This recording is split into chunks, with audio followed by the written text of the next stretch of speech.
Bonjour et bienvenue dans ce nouvel épisode des Voix de l'OIT, un podcast de l'OIT où nous abordons les problèmes et les problématiques du monde du travail, les profondes transformations qu'il est en train de vivre et bien sûr des effets de la pandémie.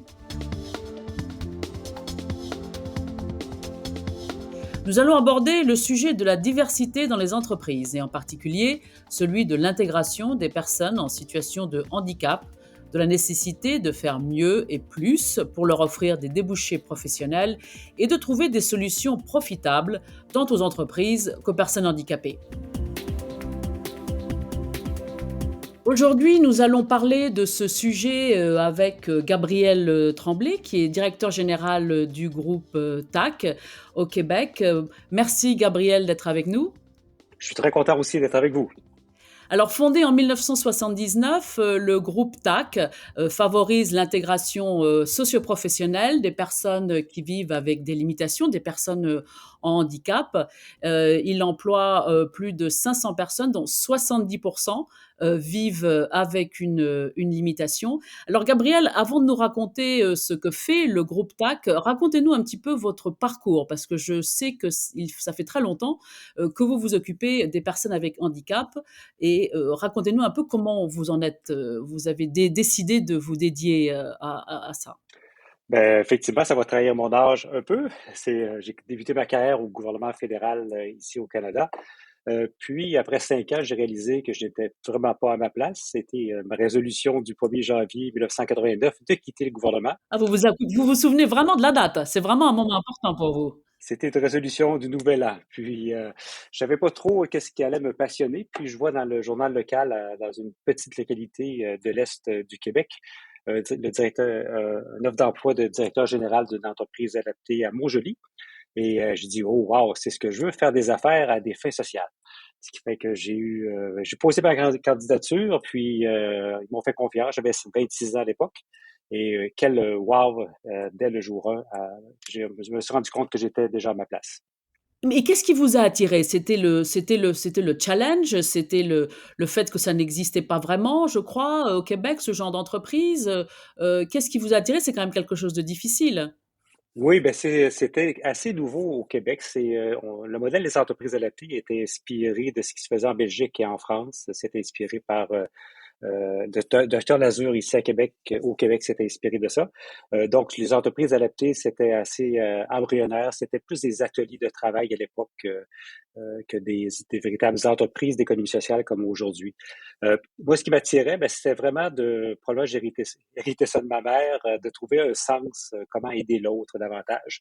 Et c'est sûr qu'avec le temps, on réalise quelles sont nos forces puis nos faiblesses. Puis je réalise que je suis vraiment un entrepreneur, je suis un fonceur. Puis ça prend ça dans les entreprises adaptées parce que une entreprise adaptée, c'est une véritable entreprise. Donc, il faut saisir les occasions d'affaires, il faut vraiment faire des investissements pour améliorer la productivité, comme toute entreprise. Mais tout ça, la finalité, c'est vraiment d'intégrer le mieux possible et le plus possible de personnes en situation de handicap. Donc, ça, c'est ce qui me passionne encore aujourd'hui. Puis pourquoi ça me passionne? Parce que c'est un wow à tous les jours. Les employés nous le rendent par des sourires.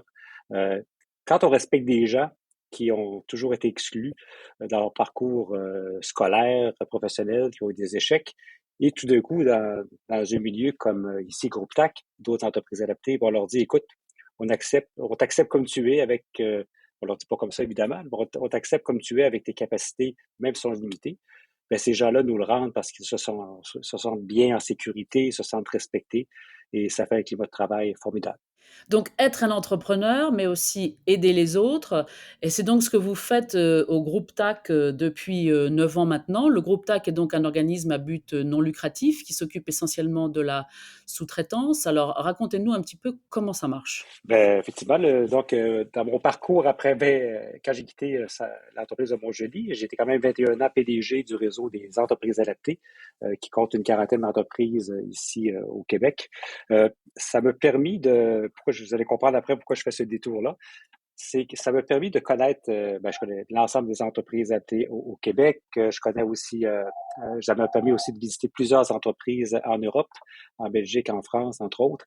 Donc, j'ai vu plusieurs belles expériences à gauche et à droite et quand j'ai reçu un appel pour relancer Groupe TAC, qui venait de perdre beaucoup d'argent en quelques années, euh, j'ai dit oui, j'accepte le défi.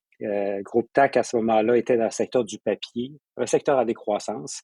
Euh, et dans une entreprise adaptée, ben, l'activité économique, quelque part, c'est secondaire, parce que si l'activité économique est en déclin, ben, il faut tout simplement en inventer une autre, en dénicher vraiment un secteur qui va nous permettre de réaliser notre mission. Alors, avec ce que j'avais vu en Belgique et en France principalement, j'ai proposé un plan pour se faire un virage à la sous-traitance alimentaire, entre autres, virage qu'on a entrepris déjà en 2014. On avait 180 employés à l'époque et vraiment un très, très bel accueil. On fait maintenant la sous-traitance pour plusieurs belles entreprises dans la région aussi, au niveau dans le chocolat. On en a aussi dans la fabrication de barres santé, entre autres. Euh, on fait de la sous-traitance aussi dans des entreprises d'électrique, des entreprises pharmaceutiques. Euh, donc, c'est plusieurs, tout ce qui est le potentiel de créer un emploi, ben, si ça, on qualifie nos clients ce qui nous permet maintenant de créer, de supporter près de 500 emplois dans nos 2 usines à Québec. Et donc ces personnes que vous employez, quel genre de handicap ont-elles et comment avez-vous adapté vos méthodes de production, pour elles puissent travailler, pour qu'elles puissent travailler efficacement? Oui, ben, c'est une question très large. Je peux en parler pendant toute une journée. C'est ça, on n'a pas tant de temps. Euh, ben, juste au niveau de méthode de production, c'est sûr que au départ, quand un client cogne à notre porte, qui recherche la sous-traitance, la première étape, c'est vraiment de qualifier le client potentiel parce qu'on veut s'assurer qu'on va être en mesure de réaliser le contrat avec des gens qui euh, dont la productivité est limitée. Fait que souvent, là, dans toute l'équipe, j'appelle d'ingénierie, vont décortiquer le travail. Souvent, la tâche entière, la personne ne pourra pas nécessairement la réaliser, mais en la décortiquant, en réfléchissant à des méthodes de travail différentes, alors on est en mesure de dire oui ou non à un contrat. Donc vous adaptez le travail au handicap? Ben, effectivement, la capacité de la personne, c'est effectivement ce qu'on fait. Euh, puis vraiment, on a fait un vrai succès. Quand les entreprises viennent nous voir après, ils comprennent, ils nous trouvent très ingénieux dans la façon qu'on a le bon mot, c'est vraiment de décortiquer tout le travail pour nous permettre d'être compétitifs. Et puis c'est sûr que c'est par la force du nombre. C'est certain que ça prend assurément plus de travailleurs pour réaliser la même productivité. Mais l'important, c'est quoi? C'est qu'on réalise le produit, qu'on réalise le service. C'est ce qu'on est capable de faire. Puis votre première question est liée à qu'est-ce qu'on fait pour intégrer ces gens-là, pour assurer qu'ils sont bien. Ben, quand les gens arrivent chez GroupeTech ici, la première journée est vraiment importante parce que on n'a pas deux chances de faire une première bonne impression. La personne est vraiment supportée, elle est présentée à son équipe tout au long de la journée. On va s'assurer que tout va bien. Chez GroupeTech, on a structuré l'organisation, entre autres, au niveau des ressources humaines on a mis en place un service offert par 2 agents d'intégration. Donc, ces gens-là, c'est vraiment leur rôle, chaque jour, 100% de leur temps, de s'assurer que nos travailleurs sont à leur place, sont bien, ils n'ont pas de frustration, ils n'ont pas de mauvaises interactions avec leurs collègues. Donc, ça, c'est un service qu'on a mis en place, je dirais, il y a 5 ans, qui est vraiment, on a commencé par un agent d'intégration, on est rendu à 2, puis on pense maintenant même en embaucher une troisième personne pour être capable de bien offrir le service humain, je dirais, à nos travailleurs. Et j'imagine que vous avez aussi adapté vos installations? Ah ben oui, ben c'est sûr que le volet installation, euh, j'ai pas répondu à vos questions, puis vous avez dit c'est quelle sorte de limitation d'handicap dont les gens peuvent avoir pour travailler ici. C'est vraiment tout type de limitation qui fait en sorte que la personne ne soit pas concurrentielle sur le marché du travail. Donc, si dans la PME, la petite entreprise voisine ici, la personne après 3 semaines, un mois, ça fonctionne pas bien parce que ça prend trop de supervision, il y a des bonnes chances que sa place soit ici à l'entreprise adaptée.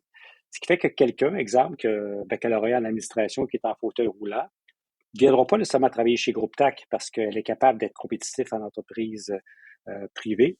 Ce qui fait qu'au niveau de l'adaptation des locaux, oui, tout est adapté à 100%. On a des élévateurs, ascenseurs, tout est prévu pour ça. Puis voyez-vous, sur les 350 personnes en situation de handicap, on a peut-être une quinzaine de personnes en fauteuil roulant. Ça vous donne l'idée que c'est davantage des gens qui ont des déficiences intellectuelles, problèmes de santé mentale, des personnes troubles du spectre de l'autisme, des gens vraiment qui, en raison de leurs limitations, ne sont pas compétitifs sur le marché du travail. Puis, il y a quelque chose d'intéressant que je peux vous parler aussi qu'on leur offre. On offre l'école ici au milieu de travail. On a Oui, j'allais vous demander, vous offrez aussi des activités parallèles? Oui, ben effectivement, ça on était inspiré par une entreprise adaptée à Sherbrooke qui a lancé ça, je dirais, il y a environ 11 ou 12 ans. Dès que je suis arrivé ici, j'ai mis ça en place. C'est qu'on fait de l'entente avec la commission scolaire, donc une école spécialisée pour la formation aux adultes, qui délègue deux des enseignantes qui sont ici chez Groupe TAC à plein temps. Donc, on sort nos travailleurs de la production. Ils sont en cours 1 heure par semaine avec les enseignantes. Ils ont un suivi également. Et ce qu'on leur offre, c'est quoi? Ben, c'est vraiment tout le savoir-être, tous les soutiens à comment gérer les conflits, comment interagir avec ses collègues, gérer le stress.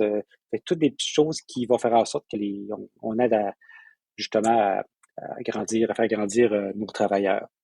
Euh, on trouvait aussi très, très important de l'alimentation c'est vraiment important. Est-ce que nos travailleurs ont tous la chance de bien manger quand ils sont à la maison? Alors, qu'est-ce qu'on a mis en place ici depuis 2018? Ben, c'est une cafétéria qui est vraiment opérée par deux chefs avec vraiment une brigade de travailleurs aussi avec limitation qui offre un repas à nos travailleurs à prix vraiment modique, là. Ce qui fait qu'on ça leur permet d'offrir un repas, de leur offrir un repas équilibré là, au moins un par jour. Ils ont même la chance de pouvoir partir avec un autre repas en soirée pour la maison s'ils le souhaitent, là. Et ça, je m'étais inspiré d'entreprises en Belgique qui faisaient le service de repas à leurs travailleurs. Fait on essaie de mettre le meilleur. Donc tout est vraiment adapté et où trouvez-vous ces travailleurs? Est-ce que c'est difficile? Est-ce qu'au contraire, vous avez beaucoup d'offres? Comment ça se passe pour l'embauche? Ben, je vous dirais que globalement, ça va bien. Si on a, exemple, si j'ai un projet pour créer 5, 10 emplois nouveaux, on va retrouver les personnes assez rapidement. Il y a des organismes qui sont en soutien aux entreprises adaptées au Québec, qu'on appelle les CEMO. Mais c'est certain que si je voulais, je dis je, mais dans le fond, si Groupe TAC voulait embaucher 40 personnes d'un coup sec, ça serait assez difficile. Euh, Ici aussi, on a comme dans plusieurs pays, on a nos contraintes administratives. C'est difficile de rejoindre toutes les personnes en situation de handicap pour les inviter à venir faire une expérience de travail chez nous. Juste pour donner une idée, au Québec, il y a encore 120 000 personnes handicapées qui sont sur l'aide sociale. C'est beaucoup de personnes. Si peut-être, moi, j'estime qu'entre 5 et 10 de ces gens-là auraient le potentiel de travailler en entreprise adaptée, mais c'est pas facile de les rejoindre. On peut pas leur envoyer un courrier pour dire ouais, bienvenue chez nous, faites une expérience de travail. Qu'on pourrait en faire beaucoup, beaucoup plus, mais ça prendrait une volonté politique plus grande pour créer des milliers d'emplois additionnels dans les entreprises adaptées. Et racontez-nous un petit peu, le profil de ces 350 employés en situation de handicap. Est-ce que la plupart, ça fait longtemps, qu'ils travaillent chez vous? Est-ce que vous les avez vus évoluer? Vous les avez vus, justement, changer du fait qu'ils ont pu avoir un travail qu'ils n'auraient pu avoir, nulle part ailleurs? Comment ça se passe? Oui, assurément, avec tout le support qu'on offre aux travailleurs, la confiance qu'ils prennent en travaillant chez nous. Euh, c'est, je dis souvent cette phrase-là, mais c'est tellement une phrase réelle où on voit des gens qui arrivent ici au jour 1, les épaules basses, là. Vraiment, les gens, ils n'ont pas confiance en eux. Et on leur dit, ben bien, on va t'offrir une expérience de travail.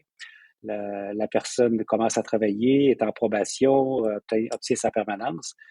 Et 1 an, 2 ans, 3 ans plus tard, et même avant, la personne, physiquement parlant, change. La confiance en elle, elle nous parle, elle se fait des amis ici. Les familles nous contactent pour dire qu'est-ce que vous avez fait à notre jeune qui est plus la même personne. Fait que, ici, ben, ce qu'on se dit, le credo qu'on se dit, c'est on est là pour changer la vie des gens. On le fait réellement au quotidien. Et ça a un impact aussi sur tous les employés de soutien, qui ne sont pas nécessairement des personnes avec des limitations, mais des gens qui sont la comptabilité, qui sont aux ventes, qui sont à la production. Ben, ces gens-là, ben, leur offre, c'est pas compliqué, Groupe Tech leur offre un wow. C'est ce qu'on recherche aujourd'hui, hein, une valeur ajoutée à notre travail et d'être capable de voir l'impact de notre travail auprès des individus. Ben, c'est une richesse extraordinaire qui fait en sorte que les gens restent longtemps chez Groupe TAC, qu'on a un taux de roulement très, très bas dans tous nos employés de soutien, puis on en est très, très fiers. Évidemment, il faut bien les rémunérer, il faut bien faut leur offrir des belles responsabilités, il faut aussi les considérer. Puis ça, on le fait à plein temps, mais en plus, ils ont l'occasion de voir l'impact de leur travail auprès des travailleurs. Ça, c'est une belle richesse. Et entre le moment où vous avez commencé à vous occuper des personnes, en handicap, donc et il y a maintenant plus de 30 ans et maintenant, il y a quand même une plus grande sensibilisation sur ce sujet. J'imagine que cela a quand même facilité votre tâche? Aucun doute, tu avais parfaitement raison. Je vais raconter une anecdote sans nommer le nom de l'entreprise. Mais un jour, j'étais à Montjoli, on fabriquait un produit pour une grande entreprise nord-américaine. Puis vraiment, ça faisait travailler à peu près de façon permanente une vingtaine d'entreprises, une vingtaine de personnes, pardon. Et un jour, je parle de ça à l'acheteur, puis il me dit, ben, écris-moi une lettre pour me confirmer ça, je vais transmettre ça à la haute direction. Alors, j'ai écrit une lettre pour dire, je suis vraiment content de vous mentionner que vous faites travailler 20 personnes handicapées dans la région du Bas-Saint-Laurent. Mais croyez-le ou non, du jour au lendemain, on a arrêté d'avoir des commandes de cette entreprise-là. Ça, c'était il y a 30 ans. Et cette même entreprise-là, aujourd'hui, on fait affaire avec elle et elle met en valeur le fait de travailler avec une entreprise comme nous. Fait que voyez-vous l'évolution? Autrefois, probablement qu'on a suscité une crainte. On a suscité une crainte que la qualité ne soit pas au rendez-vous, alors qu'aujourd'hui, on en fait une fierté parce que toutes les grandes entreprises maintenant essaient d'appliquer des concepts ESG, là, des concepts d'économie sociale, évidemment, la bonne gouvernance. Il intègre à ça la sous-traitance et tout ce qu'il peut faire au niveau social auprès entre autres, des personnes handicapées.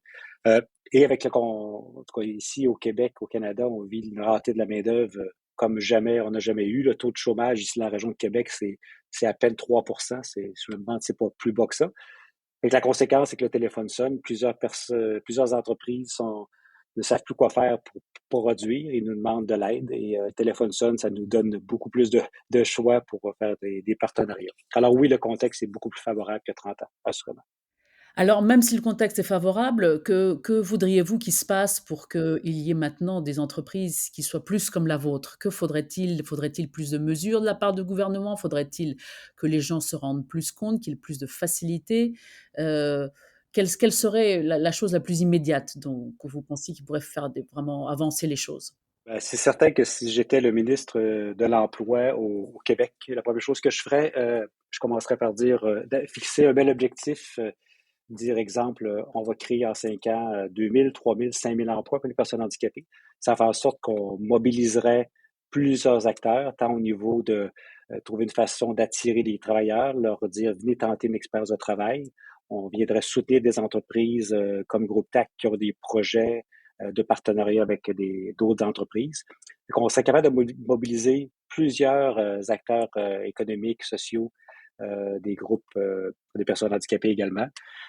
Puis après 5 ans, ben, si on atteint 3, 4, 5 000 salariés, ben, c'est 3, 4 000 familles à qui on aura changé vraiment la vie parce que ces gens-là, en travaillant, on leur redonne la dignité. Hein. C'est quand on se retrouve à Noël puis qu'on parle la parenté nous demande qu'est-ce qu'on se fait de bon. C'est pas mal plus agréable de dire qu'on travaille pour une entreprise qui nous respecte, qu'on travaille sur des produits concrets, que de dire ben je fais pas grand-chose. C'est, c'est, c'est ma façon de voir les choses. Voilà, bah, écoutez, merci beaucoup, Gabriel Tremblay, PDG, du groupe TAC pour ce témoignage, pour cette incroyable histoire, d'intégration, des gens, ayant un handicap. Merci Gabriel. Merci à vous. Nous avons parlé avec Gabriel Tremblay, directeur général du groupe TAC au Québec, de l'inclusion des personnes en situation de handicap dans l'univers professionnel. Nous continuerons à parler des changements dans le monde du travail dans les prochaines semaines. Pour l'instant, c'est au revoir et à bientôt pour un prochain épisode des Voix de l'OIT.